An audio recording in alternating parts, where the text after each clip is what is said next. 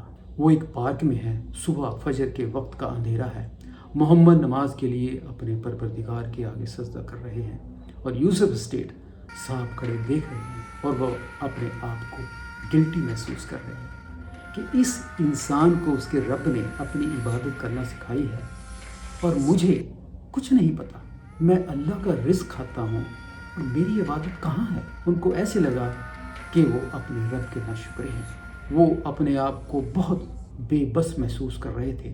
پھر وہ چھپ کر خود بھی جھکے رب کے آگے اپنے ہی انداز میں، اور سچے دل سے کہا کہ oh God please guide me to the right path, اے خدا اگر تو ہے تو مجھے صحیح راستہ دکھا۔ اور جب وہ جھک کر اٹھے تو انہوں نے کہا کہ ان کے دل کی کیفیت بدل چکی تھی۔ وہ کہتے ہیں مجھے دنیا وہ پہلے والی دنیا نہیں لگ رہی تھی۔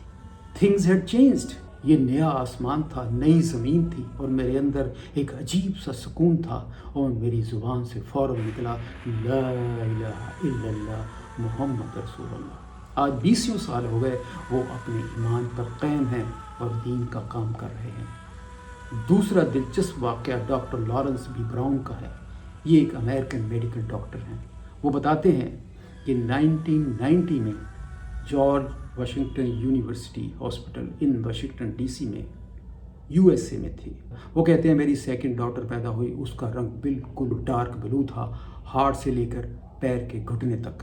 آئی واز شاٹرڈ، کیونکہ مجھے پتا تھا یہ بیماری کیا ہے، اس کے لیے ایمرجنسی سرجری کی ضرورت ہوگی، اور زیادہ دیر تک سروائیو کرنے کا بہت کم چانس، سرجری کے بعد سرجری، لیکن بچنے کا کوئی چانس نہیں for long life. Pass he town سے ایک پیڈیاٹرک کارڈیو تھوراسس سرجن کو بلایا گیا۔ میں نے اس کو اور اپنی بیٹی کو قسمت کے حوالے چھوڑ کر ہاسپٹل میں پریئر روم کا رخ کیا اور اپنے گھٹنوں کے بل جھک گیا۔ یہ پہلی بار تھا جب میں نے اپنا سر رب کے آگے جھکایا تھا۔ یہ پہلی بار تھا جب میں نے اپنے دل کی گہرائیوں سے دعا مانگی تھی اور کہا او God if you are there I promise if you saved my daughter then guided me to the religion most pleasing to him I follow۔ وہ کہتے ہیں میں نے دعا مانگی کہ اے اللہ اگر تو ہے اور تو نے میری بیٹی کو بچا لیا تو مجھے اس دھرم کا راستہ دکھانا جو تجھے سب سے زیادہ پسند ہو، میں اس دھرم کو مانوں گا۔ پھر وہ واپس آئے ICU میں۔ یہ صرف 15 منٹ کا وقفہ تھا، اور وہ کہتے ہیں میں حیران ہو گیا کہ ڈاکٹر نے کہا میری بیٹی ٹھیک ہے۔ اگلے 2 دنوں کے اندر میری بیٹی بغیر کسی سرجری اور بغیر کسی میڈیسن کے میریکوسلی ٹھیک تھی اور بالکل نارمل بچوں کی طرح، اور آج وہ جی رہی ہے۔ کیونکہ میں ڈاکٹر ہوں، میری بیٹی کسی میڈیکل کی وجہ سے ٹھیک نہیں ہوئی، یہ ایک خدائی طاقت کی وجہ سے ٹھیک ہوئی ہے، اور میرا ناستک پن جاتا رہا اور خدا میرے دل میں گھر کر گیا۔ ایک کے بعد ایک دن بیتتے گئے اور میرے ذہن میں یہ بوجھ تھا کہ گاڈ نے ڈیل کا اپنا پارٹ پورا کر دیا ہے، اس نے میری بچی کو ٹھیک کر دیا ہے، اب جو میرا پارٹ ہے وہ باقی رہ گیا۔ تو میں نے تلاش شروع کر دی، میں نے تمام مذہبوں کی اسٹڈی کی، عیسائی دھرم، جوش، بدھ دھرم، ہندو دھرم، لیکن میرے من کو تسلی نہ ہوئی۔ دن گزرتے گئے اور میری سمجھ میں نہ آئے کہ میں کیا کروں۔ اب صرف ایک دھرم بچا تھا، وہ تھا اسلام۔ یہ دھرم امریکہ میں سب سے ریجیکٹڈ دھرم ہے، جس کی کوئی بات کرنا بھی پسند نہیں کرتا، لیکن میرے پاس کوئی چوائس نہ تھی۔ تو میں نے قرآن کی اسٹڈی شروع کر دی اور تھنگز گیٹ ٹوگیدر ہونے لگی، الجھی ہوئی ڈور سلجھنے لگی، اور فائنلی میں ایک نتیجے پر آ گیا اور میں نے اسلام قبول کر لیا۔ یہ 1994 کی بات ہے، اور آج تک ڈاکٹر لارنس اپنے ایمان پر قائم ہیں، الحمدللہ۔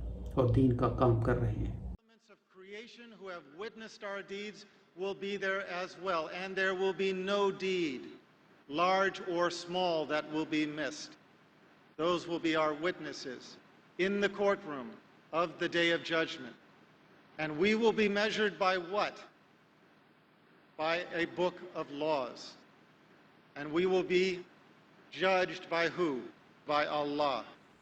میرا یہ دعویٰ ہے جس دن انسان نے سچے دل سے اپنے رب کو پکارا، سچے دل سے اس کی تلاش شروع کر دی اور دل کی گہرائیوں سے کہا کہ او خدا اگر تو ہے تو مجھے صحیح راستہ دکھا جو تیری طرف آتا ہو. انشاءاللہ انسان کو پیدا کرنے والا جو اپنے بندے سے 70 ماؤں سے بھی زیادہ پیار کرتا ہے، جس نے زمین اور آسمانوں کو، سورج اور سمندروں کو انسان کی خدمت کے لیے لگا دیا، وہ اس کو اندھیرے میں اکیلا نہیں چھوڑے گا بلکہ اسے اپنے بچے کی طرح انگلی پکڑ کر اپنی جنتوں میں لے جائے گا. بس ایک بار اس کے آگے ہاتھ پھیلا کر تو دیکھو، مانگ کے تو دیکھو، جو مانگو گے انشاءاللہ وہ ملے گا، کیونکہ اللہ تعالیٰ کہتا ہے کہ میرا بندہ جو مجھ سے مانگتا ہے میں اسے دیتا ہوں. اور خدا کے گھر دیر ہے اندھیر نہیں ہے.